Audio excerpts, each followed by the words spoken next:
첫 번째 이슈는요. 우리 정부가 일본의 약한 고리를 찾은 것 같습니다. 그 얘기 좀 해보겠습니다. 여기 보시면요. 한겨레 기사입니다. 정부, 일본 후쿠시마 오염수 적극 대응한다. 새 압박 카드 꺼냈다. 이 얘기입니다. 여기 보시면 일본이요. 지금 후쿠시마 원전 사고 이후에 그 오염수를 일본이 육지에 계속 보관하고 있었거든요. 엄청난 양이 있답니다. 그런데 이거를 태평양에 버리겠다는 얘기가 나와요. 그런데 바다는 일본 게 아니지 않습니까?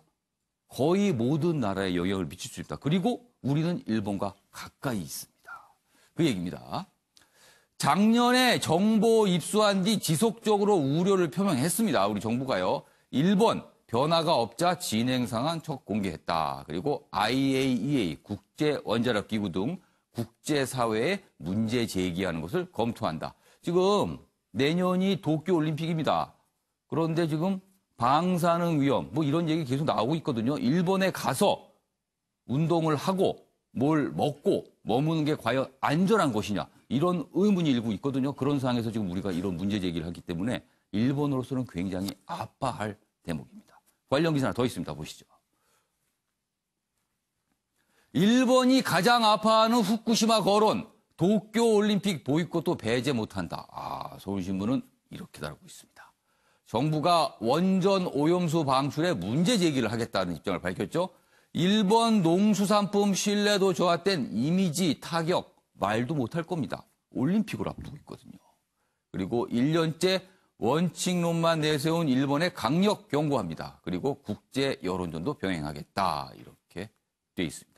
자, 지금 우리 정부의 입장은 이렇습니다. 그런데요, 일본의 태도 중에 좀 묘한 구석이 하나 있습니다. 그 기사 준비했습니다. 여기 보시죠.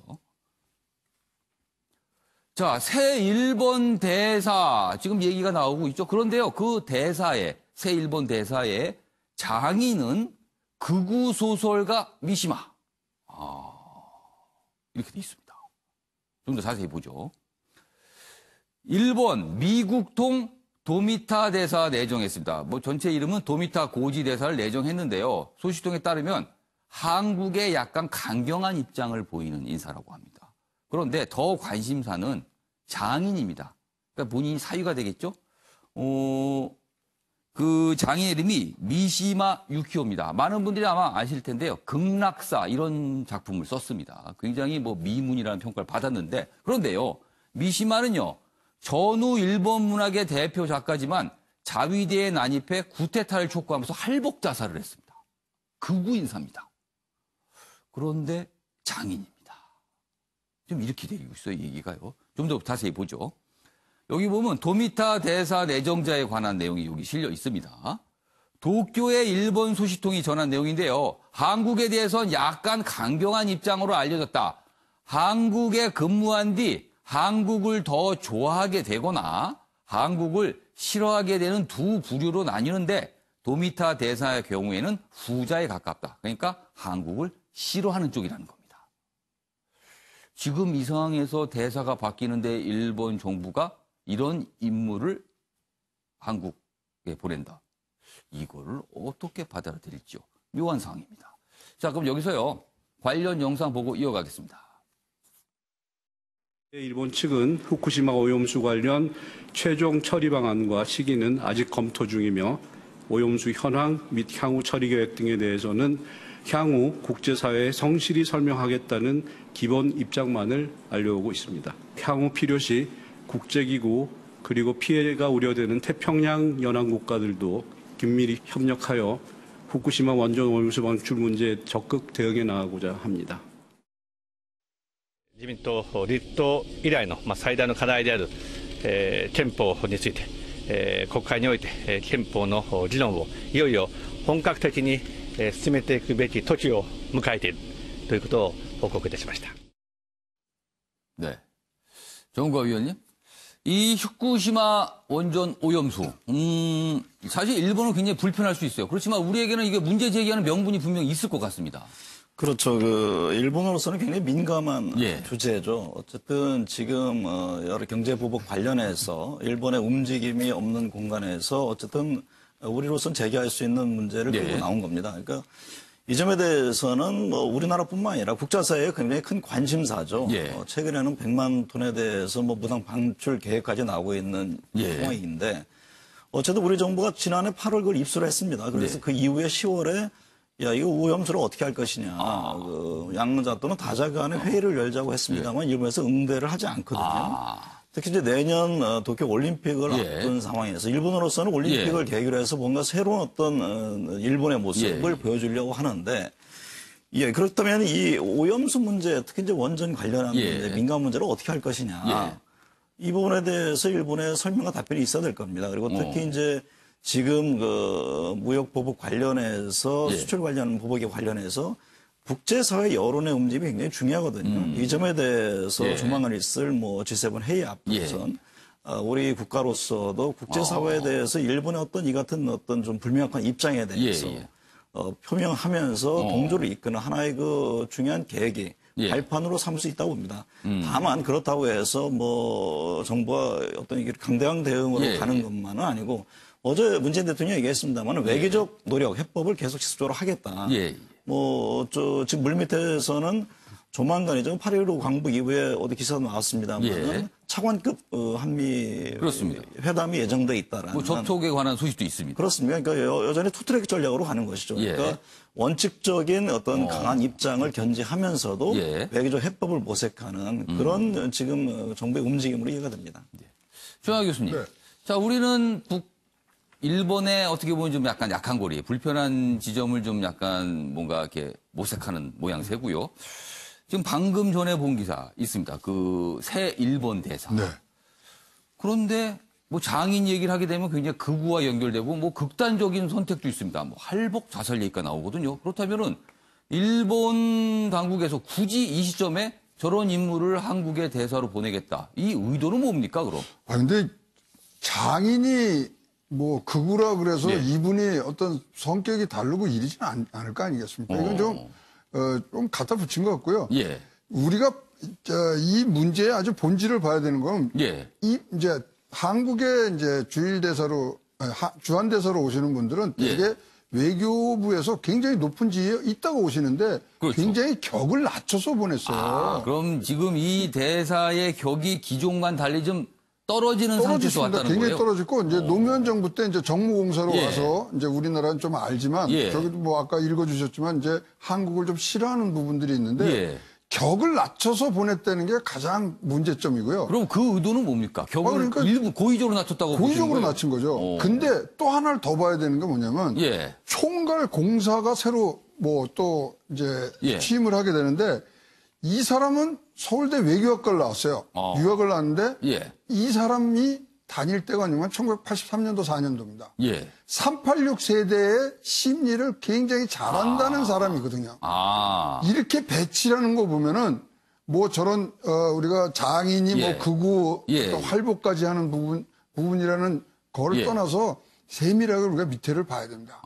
지금 밑에 총괄 공사들은 또 한 사람 더 들어오는데요. 정무공사도 거기도 서울대 외교학과의 유학파고요. 그럼 이른바 지한파라고 할 수도 있겠네요. 지한파지만 지한을 안 되는 것 자체가 우리가 어떤 데가 연결고리가 약하고 어떤 논조를 피는가 논리적으로 풀 수 있는 사람 위에는 격을 낮추면서 자기네들의 의사를 표시한 부분 등등을 전체적으로 봐야지 뭐 너무 장인 문제만 우리가 포커스해서는 안 된다. 지금 이 차라리 장인 문제는 어떻게 보면 약간 부수적인 것뿐이다. 그렇죠. 그래서 지금 새로 짜여지는 주한 일본 대사관의 뭐 포진 예사롭지가 않습니다. 그러면은 최영하 교수께서는 그 포진이 어떤 의미라고 해석을 하시는 거예요? 일단 386에 대해서 굉장히 잘하는 사람들이 포진했다는 걸 봐서는 어떤 거기에 연결고리를 새롭게 만들어서 갖고 오는 부분들이 있고요. 일단은 그리고 지금 이제 저렇게 외교부에서도 조금 밑에 격이 낮은 사람이 왔다는 것은 결국은 이 전체 문제는 본국에서 끌고 가겠다는 거거든요. 그래서 이런 부분들이 연결고리가 약한 데를 찾아서 보내주면 그거 갖고 본국에서 싸우겠다는 그런 모습으로 보기 때문에 그 협상권을 이 현재 파견된 대사는 별로 갖고 있지 않다는 의미가 되겠네요. 없다고 봐야 되죠. 그래서 본국에서 예. 그러니까 특히 총리실에서 일본 예. 총리실에서 끌고 가는 그렇다면은 이 또 굉장히 또 장기화될 수 있는 부분들도 우리가 우려해서 대응을 해야 되는 그런 부분들이 생긴 것 같습니다. 알겠습니다. 최영학 교수님 말씀드리니까 여러 가지 좀 수싸움이 있는 것 같기도 합니다. 자, 관련 기사가 더 있는데요. 보겠습니다. 다음 기사입니다. 조선일보 기사입니다. 정우갑 위원께서 아까 잠시 말씀했던 얘기입니다. 한일 차관급 광복절 직후 회담이다. 광복절 직후에 한일 차관급이 만난다는 거예요. 제3국에서 강제징용 배상안 논의한다. 이 강제징용 문제는요. 일본은 경제보복을 하면서 EU 아니라고 했지만 세상이 다 압니다. EU인지요. 근데 이 논의를 하겠다는 겁니다. 지금요. 회담 장소는 미국령 괌이 유력하다. 정부는 이달 말 G7 정상회의 개최 전에 김현종 등 미국, 유럽해본의 여론전을 펼 것 같다. 이렇게 돼 있습니다. 한일 차관급이 광복절이 지난 뒤에 만난다는 거예요. 자, 형우택 변호사. 어떻게 보세요? 뭐가 돌파구가 나올까요? 아니면 또 이렇게 시간을 끌게 될까요? 제가 보기에 당장 이 차관급 회담으로 해결책은 나오진 않을 것 같습니다. 하지만 의미는 있는 것 같습니다. 왜냐하면 그동안 일본은 우리나라가 이 문제에 대해서 회담을 요청하고 이랬을 때 잘 응하지 않았거든요. 그런데 이제 만난다는 면에서 만나는 자체가 의미가 그렇죠. 있을 일단 거다. 확전보다는 현재 상태에서 휴전이라든지 아니면 이게 더 확전되지 않을 가능성이 높다 보이고 그다음에 또 이제 만나는 위치도 중요합니다. 어디서 만나느냐. 괌이 물론 미국령이지 않습니까? 그러니까 미국과의 어느 정도 좀 연결고리도 생길 것 같고 이렇게 본다 그러면 최근에 이제 뭐 일본 내 여론도 그렇고요. 지금 앞에 나온 이제 후쿠시마 얘기도 나왔지만 그렇게 본다 그러면 일본도 더 이상의 사실 이 지금 우리나라가 지금 후쿠시마 원전수 얘기하는 것도 만약에 일본이 더 이상의 보복 조치라든지 더 나갔을 때 우리가 올림픽 문제도 더 세게 제기할 수 있다. 이런 어떤 경고의 의미도 있다고 보거든요. 그렇게 본다 그러면 더 이상 나가지 마라. 이 상태에서 어느 정도 봉합하고 그다음에 해결책을 찾아보자. 그러니까 해결책 부분까지는 안 나가더라도 여기서 일단 스탑 정도는 아마 갈 수 있지 않을까라고 보고 있습니다. 변원범 변호사가 보시기에도 약간의 한 보름 전보다는 좀 기류 변화를 좀 느끼세요, 지금? 예. 한일 양국 모두 다 파국은 원하지 않는다라는 심리를 읽을 수 있을 것 같고요. 그러니까 사실 한일 청구권 협정과 관련해서 분쟁이 생길 경우에 일본은 외교적 노력을 하고 그게 안 되면 제3국에 가서 중재를 하자라는 게 일본 입장이었습니다. 우리나라는 거기서 응할 수 없다는 입장이었거든요. 근데 한국과 일본의 외교부 차관이 만나면서 한국이나 일본에서 만나는 것이 아니라 제3국에서 만난다는 의미는 일단 일본 쪽에서는 제3국에서 중재를 요청했으니까 일정 부분 형식에서 양보를 해준 거로 볼 수도 있겠죠. 한국이나 일본에서 차관들이 만난다는 게 아니라 제3국에서 만남을 통해서 제3국 중재를 가는 것은 아니지만 뭔가 방법을 찾아보자. 형식에 있어서는 조금 양보해주겠다라고 한국 쪽에 얘기를 했던 것이고 일본도 중재는 아니지만 제3국에서 만나는 것 자체에 의미를 부여할 수 있기 때문에 한일 양모도 파국은 원하지 않고 현 변호사님 말씀하셨던 것처럼 이 상태에서 더 이상 진전시키지는 말고 조금 돌파구를 찾아보자. 어제 이제 며칠 전에 문재인 대통령도 이제 조금 더 신중할 필요가 있다. 감정적으로 가지 말자라는 말씀을 하셨던 것 역시 이제 더 이상의 이제 파국은 좀 무의미하지 않겠느냐. 이쯤에서 이제 우리가 돌파구를 찾아야 되는 만큼 양국 정부가 노력을 해서 뭔가 이제 돌파구를 찾아가 보자라는 의미로 읽혀지지 않을까 생각합니다. 그럼 변원병 변호사께서 보시기에 우리와 일본이 추가적인 어떤 대응 조치를 더 내놓지는 지금으로서는 않을 것 같다고 보시는 거예요? 추가적인 조치는 그러니까 사실 한국이 제의했던 1+1, 그러니까 한국 기업과 일본 기업이 배상을 하는 것으로 해서 그 일본 기업에 대한 강제징용을 막자라는 안 외에 일본에서 이제 추가로 1+1+ 한국 정부가 나서는 플러스 알파의 안을 내세웠었거든요. 그 안에서 뭔가 진정을 있지 않을까라는 생각을 좀 합니다. 1+1보다는 추가로 한국 정부의 알파가 들어가든지 아니면 다른 일정 부분을 한국 측에서 이제 좀 수정 제한을 할 수는 있겠죠. 그러니까 과거에 서로 얘기했던 거에 대해서 뭔가 좀 절충을 찾을 수도 있다는 분석이시네요. 알겠습니다. 자, 지금 뭐 우리와 일본 겉으로는 고위 당국자들은 좀 거친 얘기도 하고 있습니다만 물밑에서 뭔가 접촉이 이루어진다. 이런 분위기는 분명히 느껴지거든요. 그런데요. 일본의 글쎄요. 뭐라고 묘사를 할까요? 극우라고 할까요? 아니면 극단적이라고 할까요? 유튜브 방송의 망언 계속 이어지고 있습니다. 이건 또 어떻게 봐야 되는지요? 일단 관련 기사 있습니다. DHC, 여기서 말한 DHC는 DHC 코리아입니다. 한국에 나와 있는 지사죠. 뒤늦게 혐한 발언 사죄. 그런데 이 상이 묘한 게요. DH 코리아는 뭐 혐한 발언한 게 없습니다. 그 본사가 갖고 있는 방송에서 나온 말이거든요. 그러니까 이게 사과가 이게 어떻게 된 사과인지 이것도 참 묘한 상황이 돼버렸어요. 여기 보시면 방송 자회사 프로그램에서 무리를 일으켰죠. 출연진들이요. 우리를 겨냥해 망언을 쏟아낼 겁니다. 온라인문에서 잇따라 판매 중단, 뭐 불매운동도 있고 그래서 DHC 코리아, 한국에 나와 있는 이 지사가 서둘러서 사과를 했죠. 여기 있습니다. 어제 DHC 코리아가 사과문을 공개했는데요. DHC 텔레비전 출연진의 모든 발언에 대해서 동의하지는 않지만 관련 문제로 무리를 일으킨 점은 깊이 사죄한다. DHC 텔레비전과는 반대 입장으로 이 문제에 대처하겠다. 일단 뭐 사죄한다. 그 TV의 입장과는 반대로 뭔가 조치되겠다. 그리고 뭐 본사에 뭔가 좀 요청을 하겠다. 이제 한마디로 그만해달라는 얘기겠죠. 그 요청을 하겠다는 입장까지 밝혔습니다. 그러나 이게 어제 내용이거든요. 그런데 이 문제의 DHC 텔레비전 어제도요. 망언 쏟아냈습니다. 이쪽 화면 봐주시죠. 여기 보면 출연진 나오시죠? 여기 보면 일본 소설가 뭐 하쿠타 나오키. 여기 보시면 일본의 소설가 중에는 극우 인사가 굉장히 많은가 봅니다. 아까 대사 소개할 때도 좀 있었는데요. 어제 방송 내용인데 이렇습니다. 왜 얼굴에 모자이크 하나 대놓고 놔둬도 괜찮다. 많은 한국인들 방송 보고 읽을 것이다. 그리고 뭐 대한민국이라고 한국말로 하고 뭐 아이고. 그러니까 한마디로 약간 조롱하는 투로 얘기를 했어요. 본인이 나온 방송을 한국 언론이 비판하는데 왜 모자이크 처리해? 그냥 다 보여줘. 뭐 이런 겁니다. 다음 화면 보시죠. 여기 보면 여기 있습니다. 또 일본 저널리스트 사쿠라이 요시코. 최근 한일 관계에 있어 한국 정부와 언론이 민간인들까지 아무도 진실을 보고 있지 않다. 누가 진실을 안 보는 걸까요? 이런 얘기를 합니다. 그러니까 한국에 있는 정부와 언론이 물론 국내에도 약간 너무 지나치게 나가시는 분이 있습니다. 그렇지만 전반적으로는 좀 균형을 잡고 있고 잘못된 점을 찾고 있거든요. 그런데 이렇게 평가를 하는군요. 다음 화면입니다. DHC 코리아 사과문이 있습니다. DHC 코리아의 대표와 임직원 모두는 한국인입니다. 이런 약간 호소를 했습니다. 한국 분들입니다. 해당 방송과 관련해 저희는 어떤 참여도 안 했습니다. 그렇죠. 여기는 참여한 게 없습니다. 관련 회사가 일본에서 문제 일으킨 겁니다. 자, 그럼 여기서요. 그 문제의 방송, 어제 방송 내용이 있거든요. 저희가 영상으로 준비했습니다. 보시죠.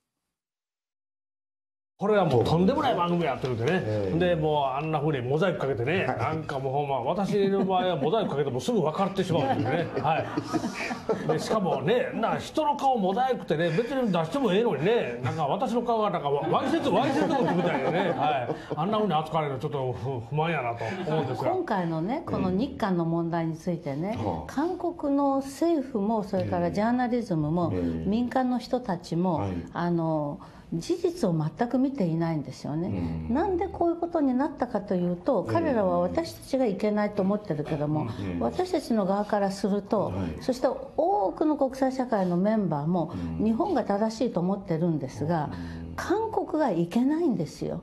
この子供みたいな本当に馬鹿げたことをする人たちはね、目的が悪いんですよ。例えば統一っていうのは北に飲み込まれることになる形になると思いますが、もしそうなったら真っ先に粛清されますけどね、この人。今日の番組視聴はね、韓国からもたくさん見てるんじゃないかなと。どんな番組か見よう。韓国の皆さん、アンニョンハセヨ。テイハミング。アイゴ。ちょっと待ってください。 정우택 변호사는 저 방송을 보고 어떻게 느끼셨어요? 일단은 유튜버라는 게 전 세계적으로 우리나라도 최근에 굉장히 이제 가짜뉴스가 문제되고 있는데 이게 우리나라 문제만이 아니구나라는 생각이 들고요. 저 방송이 이제 유튜브를 통해서 이제 중계가 되는데 구독자가 한 40만 명 이상이라고 그래요. 그러니까요. 인구수 비례하면 우리나라 한 20만 정도 되는 규모라고 보면 되겠죠. 그다음에 화장품 회사가 저런 유튜버 방송을 한다. 그것도 굉장히 특이하죠. 그렇죠. 그렇게 본다 그러면 어찌 보면 그 일본의 광범위하게 혐한을 조장하는 이런 언론이라든지 아니면 이런 유튜버라든지 이런 SNS가 굉장히 광범위하게 퍼져 있다. 이런 걸 단적으로 좀 알 수 있을 것 같습니다. 근데 지금 아마 저분들이 얘기하는 내용들이 우리나라 똑같이 얘기할 수 있는데 예. 이제 국제 여론을 얘기하고 있잖아요. 그만큼 이제 신경을 쓴다는 얘기죠. 우리나라도 후쿠시마라든지 이런 걸 항상 외국 가서 예. 얘기하고 이러는 게 국제 여론이 누구를 지지하고 있느냐 이 부분이 굉장히 중요하거든요. 이런 걸 본다 그러면 일본 쪽에서도 굉장히 신경을 쓰고 있다라고 볼 수 있는데 이제 가장 중요한 부분이 과연 어느 쪽을 지지하느냐 이 부분인 것 같습니다. 그러면서 아마 이제 우리가 WTO 제소가 예. 실효성이 없다는 얘기도 있지만 결국에 가서 승패에 따라서 예. 과연 누구를 손을 들어줄 것이냐 문제가 중요한 부분이다. 결국 예. 국제 여론도 중요하지만 결국은 그게 WTO에서 결국은 날 것이기 때문에 예. 그런 면에서 본다 그러면 우리가 WTO 제소도 예. 굉장히 준비를 잘해서 반드시 이겨야 된다. 이런 부분을 알 수 있을 것 같습니다. 정구합 위원님. 사실 DHC 코리아는 사과를 하고요. 본사에다 뭔가 좀 요구를 하겠다 했지만 지금 저 모습 보면 바뀔 것 같지는 않습니다. 그러니까 사과라는 것이 정말 예. 마음속에 우러난 사과냐. 일본은 과거사 문제에 대해서 우리가 계속 지속적으로 요구를 예. 합니다만 저들도 마찬가지일 겁니다. 그러니까 얘기하는 것을 보면은 예. 그 진실성 있는 사과가 나오기 굉장히 어렵지 않냐. 예. 그러니까 당장 한국에서 어떤 제품 판매에 대한 예. 영향을 예. 우려한 어떤 그 변명성 사과에 그칠 것으로 보여지고요. 그러니까 예. 뭐 어떤 방송을 할 수 있죠. 입장을 낼 수가 예. 있는데 사실 입각해서 해야 되는 것이죠. 그리고 특히 타국의 대통령을 폄훼하고 또 왜곡하고 또 그 어떤 주변국에 대한 어떤 이 뭐 혐한 어리석다 발언을 뭐 이런 얘기를 해요. 그게 있어서는 안 되는 예. 얘기죠. 그러니까 그 부분에 대해서는 예. 문제점을 분명히 좀 지적을 해야 되고 또 뭐 자체 내에 어떤 고민들이 있겠죠. 예. 그러니까 근데 뭐 DHC 입장에서는 한국의 소비자만 있는 것이 아니라 뭐 일본 소비자도 있고 전 세계에 있을 것이란 말이죠. 그러니까 과연 이것이 제대로 좀 정확히 시정될 수 있겠는가. 사실 저는 그런 우려 있는 시각으로 좀 보고 있습니다. 최영호 교수님께 질문 드릴게요. 이건 좀 근본적인 질문도 있어요. 저 DHC가 이제 화장품 관련 회사잖아요. 맞습니다. 소비자를 상대로 또 물건을 파는. 그리고 우리 한국에도 진출해 있고. 근데 저런 회사가 왜 저런 방송을 만들어서 공개를 하는 걸까요? 뭐 의도가 뭘까요, 저거는? 기업 경영 차원에서만 딱 본다면요. 예. 이 회사가 1조 매출하는 회사인데요. 예. 한국 매출액은 100억밖에 안 됩니다. 1% 되는데 예. 자, 저렇게 혐한 방송을 함으로 해서 예. 일본 내 증가되는 매출액은요. 300억, 400억이 지금 되고 있습니다. 그럼 저런 방송을 일본에서 하면 할수록 회사가 커지는 거예요? 그렇죠. 매출이 자기네들은 그 혐한이라는 하는 사람들이 더 사줌으로 해서 올라가고 있거든요. 그럼 저게 광고 효과가 있다는 거죠? 광고입니다. 이건 100%. 그럼 저기서 와서 뭘 하겠어요? 그럼 저희가 이걸 다루면 안 되네요. 괜히 광고해 주는 거 아닙니까? 저 해주는 거예요. 지금 일본 언론의 예. 기조가 뭐냐면 예. 경제도 안 되고 남북 관계도 안 되니까 괜히 일본을 들추긴다. 이게 일본 언론의 아주 굉장히 큰 지금 아주 기본적인 어떤 흐름이거든요. 거기에 편승을 해서 혐한을 지금 부추기면서 자기네 매출을 올리는 겁니다. 그래서 뭐 저기는 우리가 이렇게 다뤄줄수록 예. 더 지금 이제 문제가 될 것 같고요. 그거 무시하는 게 최고입니까, 그냥?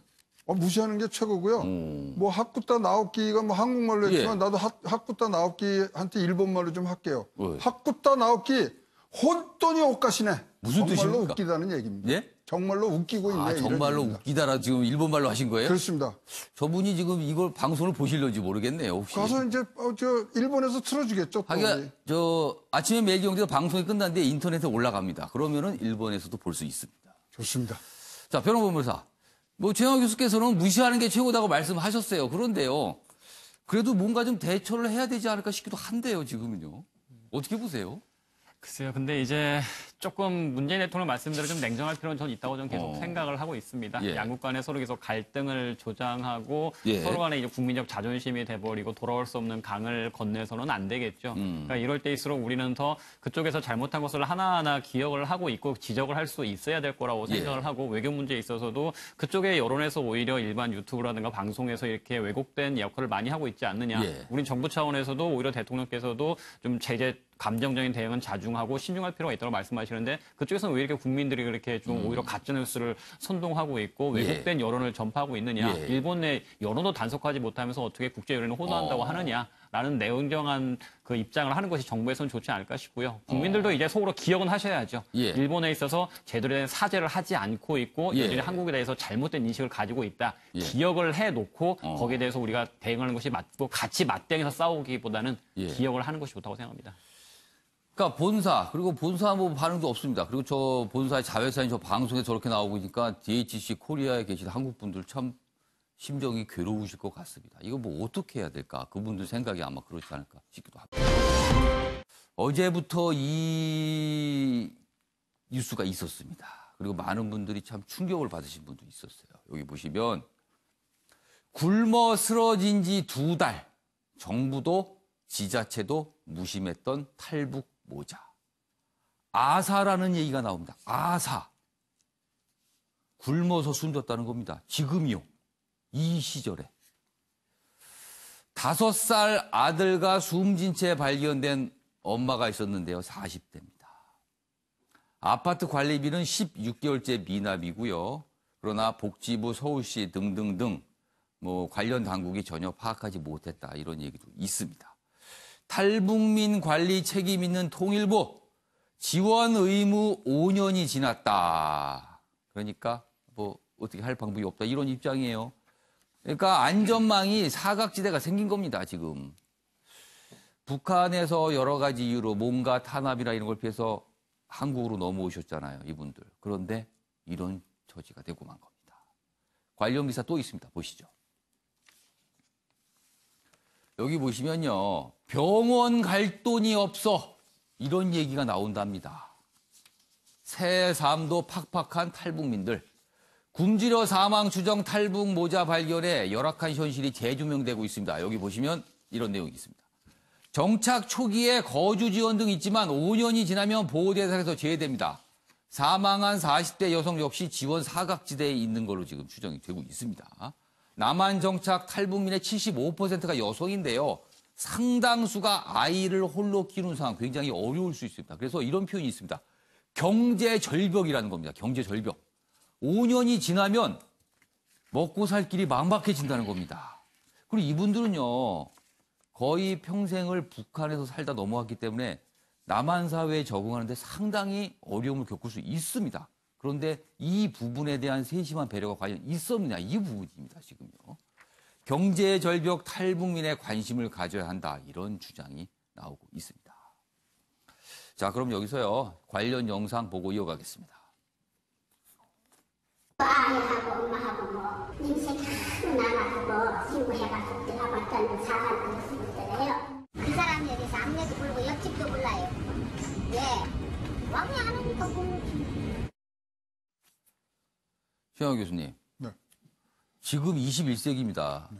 저희가 그리고 밖에 나가면 선진국을 대우를 받는 나라입니다. 그런데 북한에서 탈주해서 여기 정착한 분이 아사라는 얘기가 나오거든요. 이걸 어떻게 받아들여야 됩니까?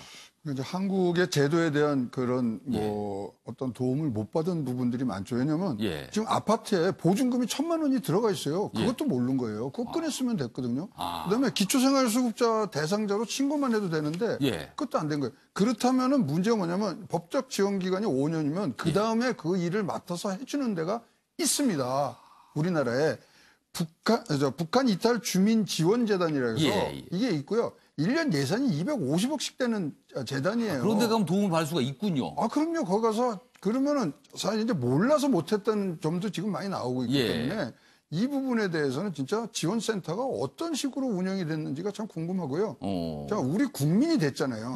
그러면 우리 국민입니다. 우리 국민처럼 우리가 같이 돕고 해야 되는데 이런 진짜로 이거는 굉장히 충격적입니다. 만약에 우리의 한국에서 태어나신 분이 아사를 했다.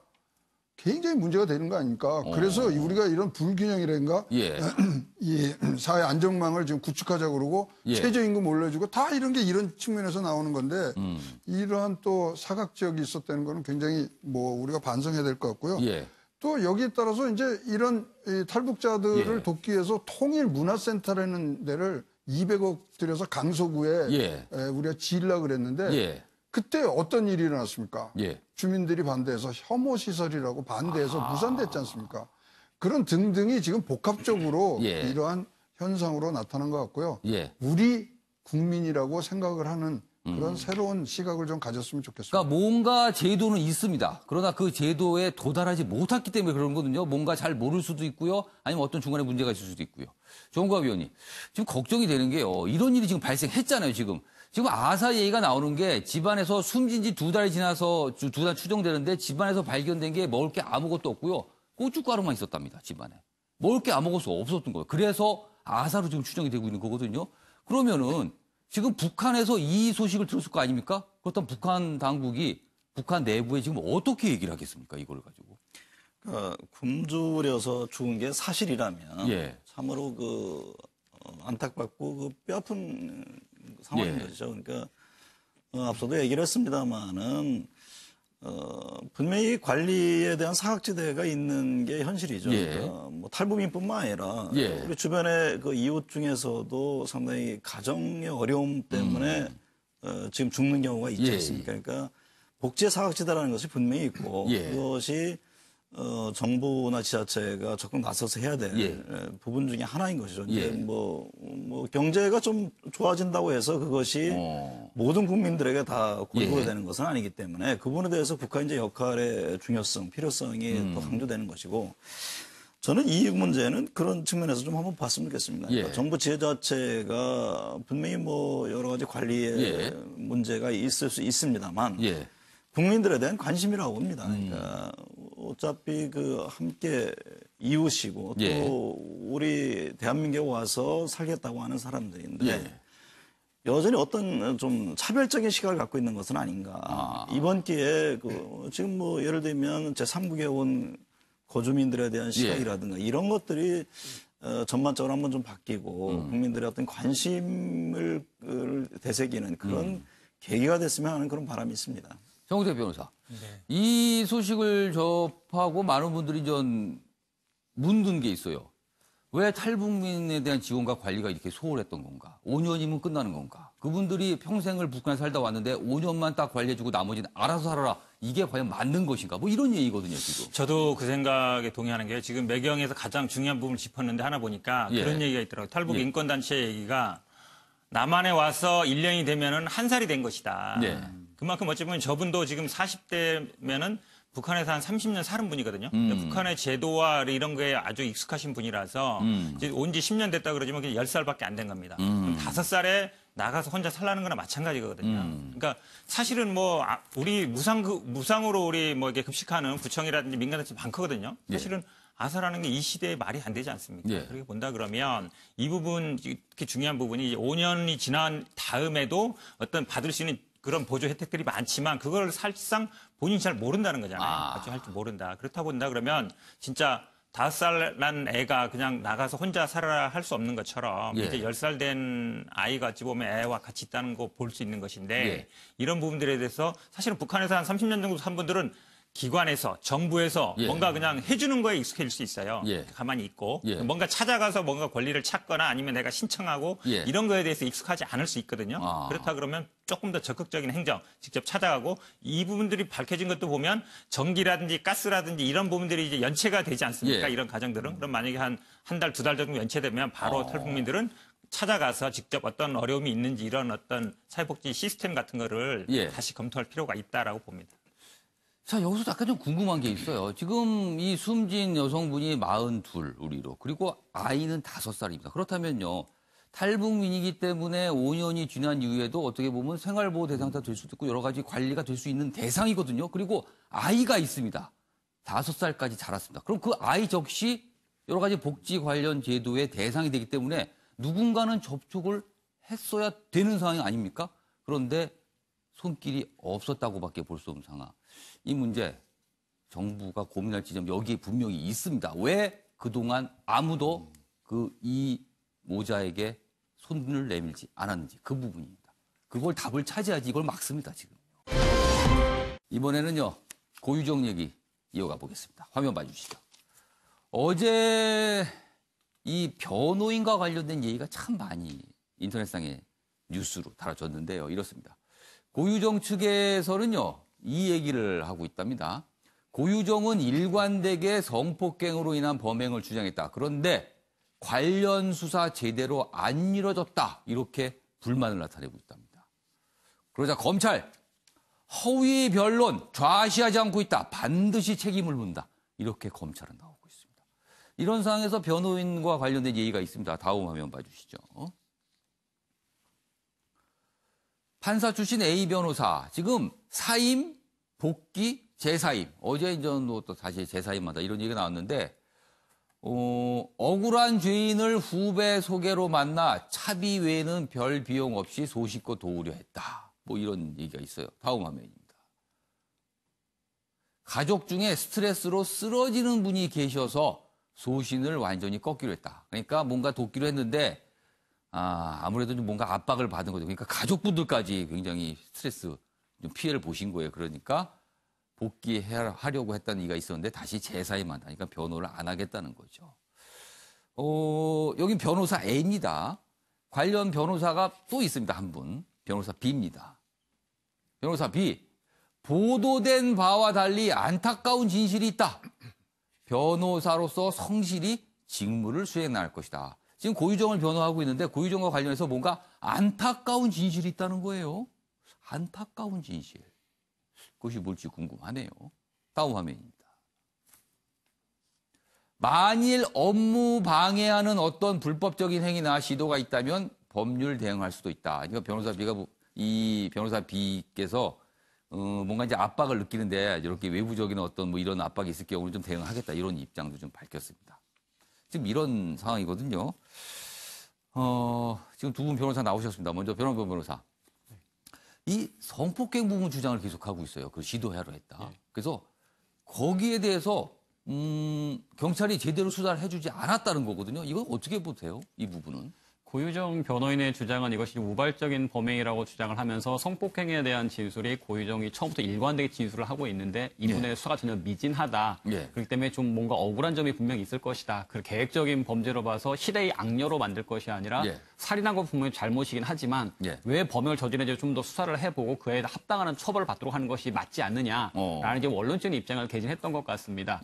근데 이제 다만 좀 아쉬웠던 점은 그러면 만약에 정말 우발적인 범행으로 생각을 하고 성폭행과 관련해서 그런 일이 벌어졌다고 한다라면 그럼 이제 고유정 입장에서는 그 남성의 그 배우자의 시신을 어떻게 유기했는지 어디에 있는지 그 과정에서 좀 알 수도 있을 것이거든요. 그러니까 자신이 저항했으면서 남편에게 어떻게 상처가 있는 건 아닌지 아니면 그 시신의 그 시신의 여러 가지 상황을 통해 가지고 고유정의 그 진술을 입증할 수 있으면 여러 가지 증거를 대든가 좀 더 상황을 구체적으로 얘기를 해야 돼요. 근데 그것이 단순하게 성폭행이 있어서 우발적인 범행을 했다라는 막연한 진술밖에 없기 때문에 검찰에서도 더 이상 수사를 할 수가 없었던 거였겠죠. 그러니까 단순히 의뢰인이 난 이 부분이 억울하니까 이 부분을 강력히 해달라. 뭐 고유정의 진술이 일관되고 나름 신빙성이 있는 것 같다라 얘기를 하기 전에 우발적인 범행이란다면 그 범행 이후 정황에 대해서도 먼저 솔직히 자신의 죄를 인정을 하고 그에 대해서 자신이 왜 그런 행동을 하게 되는지에 설명을 하는 것이 좀 더 설득력을 가질 수 있었을 텐데 그냥 자신한테 유리한 일방적인 사정만 주장하다 보니까 전혀 고유정에 있어서 수사기관에서도 귀를 기울일 수 없는 상황이 만들어져 버렸던 거죠. 그러니까 고유정의 변호인이 정말 고유정을 위해서 변론을 하는 방향을 정했다 한다면 좋다고 당신이 억울한 점을 내가 풀긴 할 테니까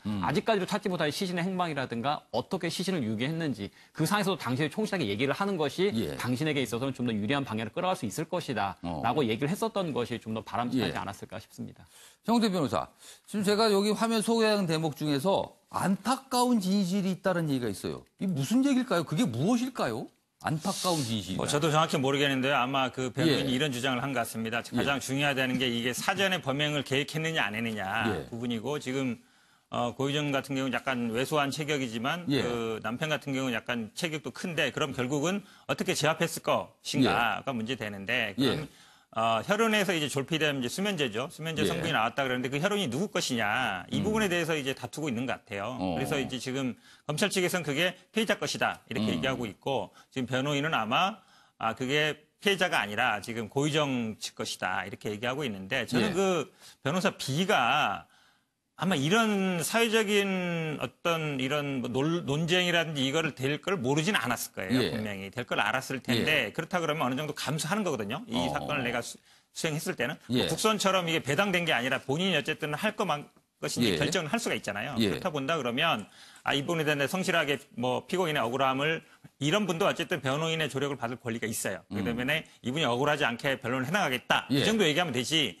이렇게 뭐 내가 법적 대응을 하겠다. 명예훼손이라든지 뭐 모욕 이런 데서 법적 대응을 하겠다라고까지 얘기할 필요는 없는 거죠. 왜냐하면 이게 사실은 이제 법정 안에서 진실을 가리면 되는 거예요. 본인이 주장을 하고 필요한 뭐 증인을 대고 그 부분에 대해서 아마 이분이 사실은 왜냐하면 뭐 지금 시신이 없는 거기 때문에 증인이라든지 아니면 이런 뭐 증거를 신청했을 때 법원에서 안 받아줄 것 같지는 않아요. 왜냐하면 뭐 지금 확실한 어떤 가장 중요한 시신이 없는 범죄이기 때문에 그렇다 보니까 웬만하면 아마 증거를 다 받아줄 텐데 법정에서 대응을 하면 되는 거예요. 제가 보기에 굳이 일반 국민들을 상대로 해서 법적 대응을 하겠다 이렇게까지 나갈 필요는 없지 않나라고 봅니다. 알겠습니다. 여기 보면 아까 봤던 부분, 이 변호사 B가 얘기한 안타까운 진실 얘기한 부분인데 그 부분 다시 좀 잡아주시죠. 여기 있습니다. 보도된 바와 달리, 지금까지 알려진 거와 다르다는 거예요. 뭔가가 지금 이 주장은. 안타까운 진실이 있다. 그래서 변호사로서 직무를 수행할 것이다. 안타까운 진실. 지금 많은 분들이 생각하는 건요, 안타깝거나 이게 아니다. 진짜 진실을 알고 싶습니다. 진짜 진실. 왜 그러는지. 그리고 그날 무슨 일이 있었는지를 많은 분들이 알고 싶습니다. 진실입니다. 중요한 거. 자, 이번에는요, 어떻게 생각하십니까?입니다. 패널 분들의 한 방이 있는 해설을 들어보는 순서죠. 주제 보겠습니다.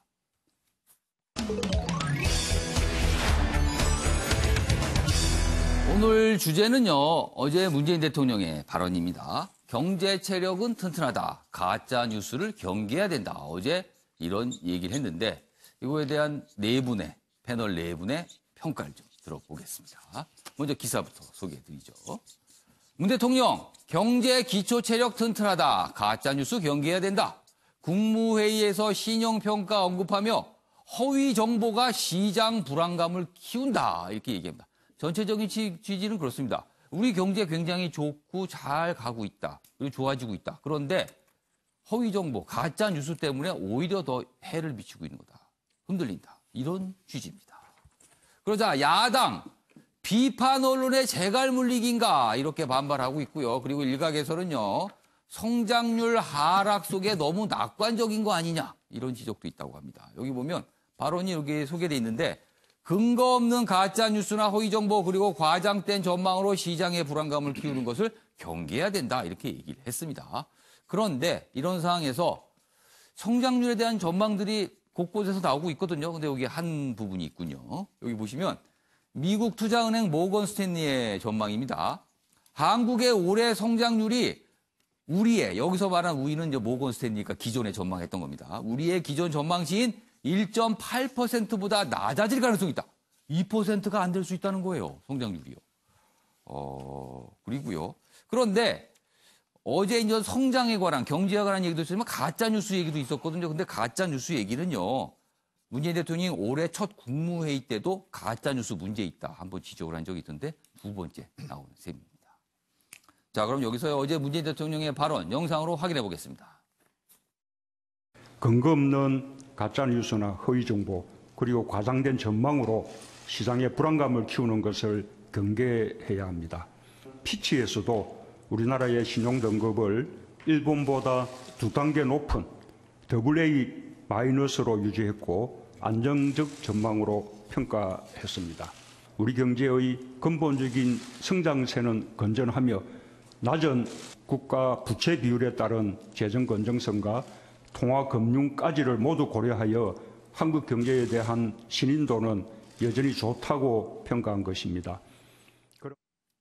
네, 문재인 대통령의 지금 경제 상황에 대한 인식 그리고 가짜 뉴스에 대한 인식을 보여주는 발언이었습니다. 자, 네 분께서는 어떻게 평가하시는지 한 분씩 들어보겠습니다. 먼저 변환경 변호사 어떻게 생각하십니까? 벌거벗은 임금님이라는 우화가 있습니다. 임금님이 사기꾼에게 속아서 착한 사람에게만 보인다는 아름다운 옷을 입고 이제 벌거벗은 채로 행진을 했었죠. 신하들도 아무도 말리지 못하고 임금님이 착한 사람에게만 보인다고 하니까 자신의 무지함을 드러낼 수 없어서 그대로 아름답습니다라고 거짓말했었죠. 그리고 군중 속의 한 아이가 임금님이 벌거벗었어요라고 얘기를 하면서 임금님이 크게 망신을 당했습니다. 국민들이 느끼는 체감 경계에 대해서는 아마 단순히 이걸 심리로 볼 수는 없을 것 같습니다. 아무리 경제가 심리이기 때문에 가짜 뉴스라든가 허위 정보 과장해서는 안 된다라는 것이 중요하긴 하겠지만 일반 국민들이 느끼는 체감 경계는 최근 10년, 20년 이내로 가장 심한 것 같습니다. 대통령께서 가짜 뉴스로 경제 심리를 왜곡하지 말라라고 하시기 전에 국민들이 느끼는 현실을 보신다라면 아마 그런 말씀은 조금 덜 하지 않으실까라는 생각이 드네요. 그래서 벌거벗은 임금이라고 표현을 쓰셨네요. 자, 정구택 변호사는 어떻게 생각하세요?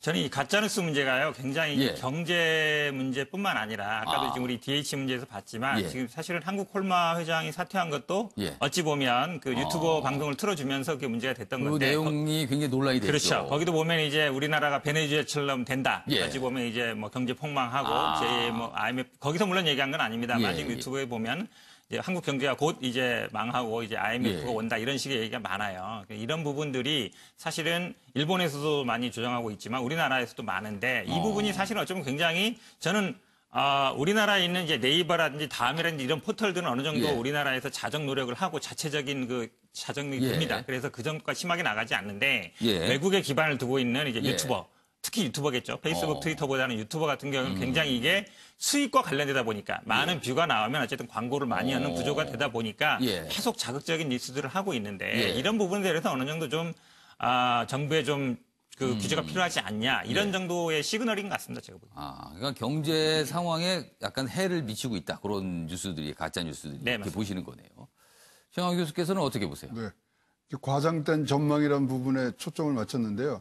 최근에 이제 평화경제라는 말씀을 해서 우리가 일본을 이길 수 있다 그랬는데 사실 이거 굉장히 과장된 전망일 수 있거든요. 평화경제란 이 자체를 과장된 걸로 보시는 거네요. 아니 이거는 지금 바로 우리는 눈앞에서 전쟁을 하고 있는데 우리가 경제 통합이 되고 통일이 돼서 그다음에 우리나라 GDP의 2%밖에 안 되는 북한 경제를 갖고 와서 일본을 이긴다.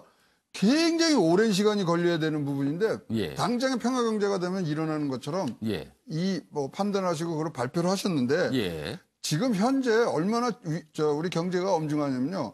지난주에 전 세계 43개 기관에서 우리나라 경제 성장률 평균이 2.1이 나왔어요.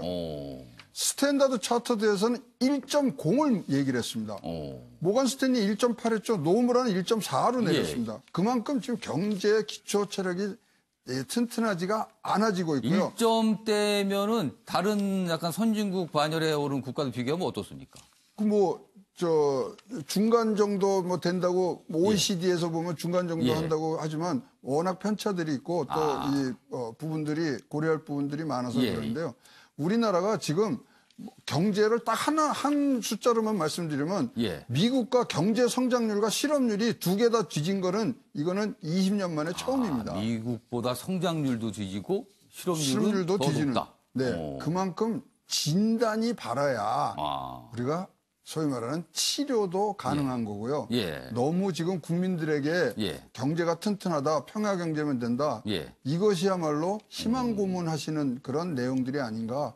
그래서 조금 더 경제에 대해서 엄중한 그런 판단을 좀 해주십사는 부탁을 좀 드리고 싶습니다. 최영호 교수께서는 그러니까 문재인 대통령의 지금 경제 진단이 좀 문제가 있다라고 보시는 거네요. 그렇습니다. 그리고 이 진단에는 분명히 대통령의 판단은 아니실 거고 주변에 있는 경제 참모들이 조금 더 각성을 하고 현장을 좀 목소리를 들어야 되는데 그 부분이 무지무지하게 아쉽습니다. 알겠습니다. 자, 마지막으로 정우갑 해설위원 어떻게 생각하십니까? 대통령의 그 어제 워딩은 과도한 불안 심리에 대한 경계의 입장에서 얘기를 한 것이죠. 그러니까 최근에 일본과의 어떤 갈등 구조 속에서 과거 이제 외환위기라든가 금융위기론을 들고 나오는 사람들이 있습니다. 근데 실적인 지표를 보면 뭐 얼마 전에 노영민 비서실장도 SNS를 얘기했습니다만 무디스라든가 S&P의 우리나라 지금 신용등급이 AA, 그러니까 최상위에서 세 번째, 네 번째입니다. 그러니까 일본보다 두 단계, 한 단계가 더 높고. 그렇습니다. 저희가 일본보다, 우리나라가 일본보다 높습니다. 외환보유액을 보더라도요. 97년에 한 200억 달러에서 지금 한 그 4천억 달러, 20배 가까이가 높습니다. 그리고 단기 외채 비율도 보면 2008년에 한 80% 넘던 것이 지금 30%대로. 그러니까 이 같은 정확한 수치, 그러니까 재정 건전성이라든가 신용 등급이라든가 여러 외환보유액 등등을 보면은 기초 체력이라고 했습니다. 기초, 그러니까 재정의 건전성, 기초의 부분에 있어서 일각에서 얘기하는 위기론의 상황은 아니다라는 점을 지적을 한 것이고 대통령의 어제 그 말씀 중에 뒤에 부분에 가면은 그런 표현을 하죠. 산업체제를 바꿔야 된다. 그것은 뭐냐면 현재 실물 경제가 좋다라는 얘기를 하는 게 아닙니다. 그러니까 여러 가지 도전이 있는 것이죠. 전체 세계 경제 질서라든가 여러 가지 지금 어떤 산업 구조의 변화에 적극 대응하지 못한 측면, 고용의 문제, 그러니까 실무 경제 현재 상황이 굉장히 어려움이 있기 때문에 이것을 시간을 늦추면 안 되고 또 이해관계 때문에 멈춰서도 안 되고 산업 체제를 바꾸는 노력을 해야 된다는 것은 현재 경제에 대한 인식을 하고 있는 것이죠. 그러니까 어제 대통령 얘기는 경제 위기론을 지나치게 부각을 시켜서 불안 심리를 하는 것은 맞지 않다. 그러니까 기초 체력만큼은 그 상황은 아니다.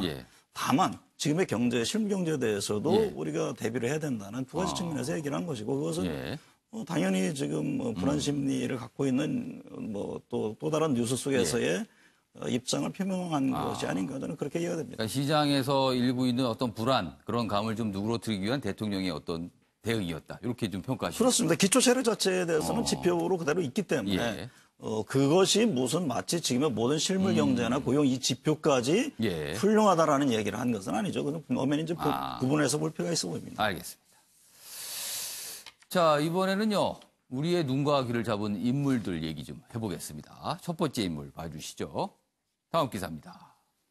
여기 있습니다. 세글보 기사입니다. 정미경 자유한국당 최고위원입니다. 한일 갈등, 정부 자작극 뭐 이런 얘기를 인용해서 합니다. 그러니까 본인이 직접 그걸 한 건 아니고 누가 이런 얘기를 했다라고 인용해서 회의에서 했는데 이전 여당은 좀 크게 반발하고 있죠. 그러자 여당 일베 게시판 수준의 발상 뭐 이렇게 맹비난을 합니다. 정의당도 제1야당 수준이 의심스럽다 이렇게 가세를 했습니다. 여기 보면 여러 개 내용이 있는데요. 그럼 직접 저희가 영상으로 확인해 보겠습니다. 어떤 발언인지. 문재인 정권에 대하여 정말 이해할 수 없다. 자작극처럼 보인다. 이런 말씀을 계속 하고 계십니다. 그 화이트 리스트에 처음 대한민국을 포함시켜준 그때는 2004년도 노무현 정권 때였습니다. 그렇다면 문재인 대통령이 이를 모를 리가 없습니다.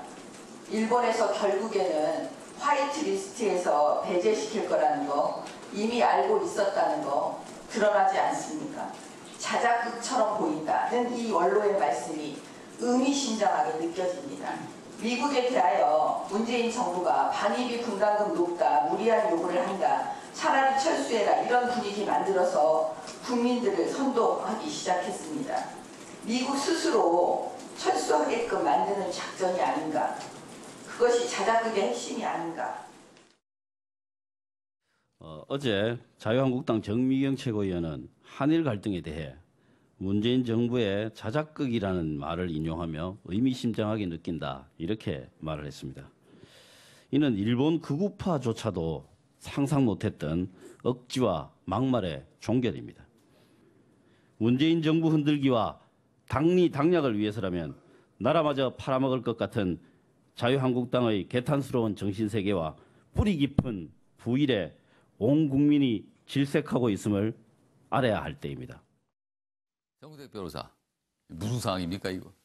제가 보기에 정미경 지금 최고위원이죠. 되게 급한 것 같습니다. 이분이 이제 수원에서 지역구를 두고 있었는데 수원이 지난번에 민주당에서 거의 다 이겼거든요. 아마 이분도 지금 어디로 출마할 건가 고민할 것 같은데 아마 수원을 떠나지 않을 것 같은데 지난번에 이제 뭐 이순신 배 12척 얘기했을 때도 세월호 한 척 얘기로. 세월호 한 척 얘기도 그것도 그렇죠. 인용해서 했습니다. 인용이 했습니다. 그때도 굉장히 말이 많았는데 지금도 보면 약간 인용으로 얘기하고 있지만 본인이 어쨌든 생각을 드러내는 거거든요. 생각을 드러내고 있는데 결국은 그거예요. 지금 일본과의 문제도 우리 정부의 문제고 미국과의 문제도 우리 정부의 문제다. 이 외교의 모든 문제는 사실 우리 정부가 잘못하고 있는 거다. 이 프레임으로 생각밖에 없는 거예요. 어떻게 하면 우리 정부를 비난해볼까 이 생각 하나밖에 없는데 모든 국민들이 알고 있습니다. 사실은 지금 미국과의 문제도 방위비를 지금 5배나 지금 더 늘려달라는데 어떻게 받을 수 있겠습니까? 지금 일본과의 문제도 마찬가지예요. 어쨌든 아베가 선제 공격을 한 것이지 왜 공격을 하는데 그동안 가만히 있었냐 이렇게 비판하는 건 마찬가지거든요. 그래서 아마 제가 보기에는 이분이 개인적으로 좀 조급하다 보니까 막 던지는 게 아닌가라고 봅니다. 변형보 변호사 어떻게 된 상황입니까? 뜨겁고 강한 언어로 지층을 결집시킬 수 있긴 하겠지만 이제 차갑고 좀 단호한 언어가 이제 그 중도층을 결집해서 이길 수 있는 선거가 되지 않을까 싶습니다. 그러니까 이분께서 이제 자유한국당이 이제 내년 총선을 이기고 국민한테 인정받기 위해서는 이제 좀 뜨겁고 강한 언어보다는 차갑고 냉정한 대책을 내놓는 것이 좀 더 필요하지 않을까 생각이 드네요. 이제 단시간에 그냥 시선을 집중시키기보다는 이제 좀 뭔가 차갑고 좀 이성적인 대책들을 내놓으셨으면 좋을 것 같습니다. 변호사 변호사께서 뭐 완곡하게 말씀하셨지만 좀 아쉽다는 표현을 좀 강하게 풍기셨네요. 알겠습니다. 자, 이번에는요. 안철수 전 대표 얘기 좀 해보겠습니다. 오랜만에 등장했습니다. 몸값 치솟는 빅텐트 기둥 안철수. 표현이 눈길 잡네요. 몸값이 치솟고 있다. 그리고 빅텐트 얘기가 있는데 기둥이다. 동의하시는 분도 있고 동의 안 하시는 분도 있을 것 같아요. 평화당 탈당파 이어 한국당 러브콜을 하고 있습니다. 박주선, 한국당 입당은 대국민 사기극이다. 안철수 전 대표 측근, 가상 복귀설 멈춰달라. 자꾸 왜 그러는 거냐. 뭐 이렇게 얘기가 나오고 있다고 합니다. 관련 기사 하나 더 있습니다. 보시죠. 안철수 조기 복귀설 지나 나선 측근들은 이런 조기 복귀설 부담스러운가 봅니다. 보수 통합 등판론의 사실무근이다. 국민적 부름 있을 때 들어올 것이다. 국민적 부름. 이런 얘기도 나오군요. 관련 영상이 있습니다. 보시죠. 중도, 실용, 개혁, 민생의 4가지 가치를 동의하는 재정치 세력이 빅텐트에 모여가지고 기존의 여당인 민주당과 제1야당인 자유한국당을 대체할 필요가 있다. 국내의 그 정치 상황이라는 게 이제 대단히 가변적인 상태이기 때문에 그 국민적 부름이 있을 때 언제든 그 소명의식을 가지고 들어올 거라고 생각합니다. 근데 여기 기사 보시면 몸값이 치솟는다. 그리고 빅텐트의 기둥이란 표현이 있는데 최영하 교수님, 네. 이 2가지 표현에 동의하십니까? 동의 안 합니다. 안철수 전 대표가 들어오는 순간 새로운 이 갈등의 시작이라고 보여지고요. 지금 잘 보세요. 이 내용이 뭐냐면 지금 뭐 영호남의 어떤 갈등을 없애기 위한 게 바른미래당의 어떤 창립 그런 의지였지 않습니까? 근데 그래서 우리 뭐 어떤 살아갈 길 나갈 길 하는데 지금 각자 도생으로 자기 살 길만 찾고 있는데 거기에 안철수라는 새로운 변수가 들어온다? 저는 새로운 분쟁의 시작이라고 보여지고요. 자기 살 길을 버린 다음에 그다음에 통합 얘기들을 좀 해주셨으면 돼요. 이거 모두 다 자기 목숨만 지금 제일 중요한 거예요. 그것밖에 안 보입니다. 그럼 빅텐트라는 게 자체가 존재하지 않는다고 보시는 거네요? 그렇습니다. 정우갑 위원께서는 어떻게 보셨어요? 총선을 앞두고 여러 변화 움직임이 있을 겁니다. 기둥이 될 것인지 아니면 임시 천막이 될 것인지. 지금 저분들 지금 탈당한 의원들이든 한국당에서 요구하는 것은 그만큼 이제 사람이 없다는 반증이기도 한데 안철수 전 대표가 필요한 것이죠. 근데 실제로는 안철수 대표를 위한 것이냐 아니면 정치적 이용을 위한 것이냐 그거는 뭐 답은 뻔한 것이죠. 그러니까 정말 마음을 비우고 안철수 대표 중심으로 하겠다라면은 뭐 그림이 그려질 수 있겠습니다만 정치 현실이라는 게 그렇게 될 리는 참으로 어려운 부분이고 저는 뭐 당장의 어떤 위기론 속에 또 마땅한 인물이 없다 보니까 안철수 전 대표를 부르는 측면이 있는데 저는 지금 당장에 안 대표가 움직이지 않을 겁니다. 그러니까 당연히 지금 바른미래당 내부에도 여러 가지 혼란스러운 부분이 있고 지금 여러 가지 갈등 구조인데 지금은 아니고 제가 연말이나 일정 시점에 들어와서는 내년 총선의 역할을 하면서 정치적 기지개를 펴는 것은 뭐 그런 수순으로 갈 것은 예상이 됩니다. 정우택 변호사, 뭐 한 20초 정도 남았는데요. 안철수 전 대표의 모습 여의도에서 언제쯤 볼 수 있을까요? 지금 말씀하셨는데 아마 총선 전에 오냐 안 오냐인데 결국은 아마 지금은 뭐 해봐야 뭐 큰 이득이 없으니까요. 근데 저는 제가 보기에는 총선 전에도 오는 상황 쉽지 않은 상황이 아닌가. 총선 전에도 보기 어려울 수 있다. 그러니까 국내는 들어올 수 있지만 이제 정치에 복귀하기는 쉽지 않은 상황 아닌가라고. 알겠습니다. 자, 이번엔 사진 속에 담긴 사연을 들어보는 순서입니다. 김유진 아나운서의 이슈컷 보시죠. 이슈들을 사진으로 살펴보는 시간 이슈컷입니다. 첫 번째 이슈 태그는 태극기입니다. 익숙하면서도 낯선 느낌의 이 태극기. 건곤감리가 파란색이고 태국 모양도 조금 다르죠. 이건 국내에서 가장 오래된 데니 태극기입니다. 1890년 고종이 외국 교문이었던 오원데니가 미국으로 돌아갈 때 하사한 건데요. 이 태극기는 광복절인 내일부터 일주일간 국립중앙박물관에 전시될 예정이라고 합니다. 두 번째 이슈 태그는 말썽쟁이입니다. 누가 보라색 피를 흘리기라도 한 건지 아님 물감을 흘린 건지 바닥이 온통 보라빛인데요. 범인은 바로 이 녀석, 강아지입니다. 강아지 2마리가 껍질과 과육 모두 붉은색을 띠는 이 열대과일, 용과를 갖고 놀다 이렇게 만든 건데요. 바닥도 바닥이지만 목욕후에도 색이 빠지지 않아서 이 말썽쟁이들은 한동안 보라색으로 지냈다고 하네요. 마지막 이슈 태그는 택배 상자입니다. 훈련소에 입소할 때 입었던 옷 등 소지품을 담아 집으로 보내는 이 상자. 택배 받고 군대 간 아들 생각에 괜시리 눈물 흘린 부모님들도 계실 텐데요. 최근 공군에서 새로운 디자인의 상자를 보급했습니다. 기존의 전투기 대신 군인 캐릭터가 그려져 있죠. 군은 훈련병 가족들이 군에 대한 친근감과 신뢰감을 가질 수 있도록 디자인을 개선했다고 밝혔습니다. 지금까지 김유진의 이슈컷이었습니다. 그렇죠. 저 상자 보시고 우시는 어머니들 많다고 들었는데요. 그래도 그나마 저런 상자 부드러울 수 있을 것 같습니다. 아침엔 매일경제 오늘은 여기서 마치겠습니다. 시청해주신 여러분 고맙습니다.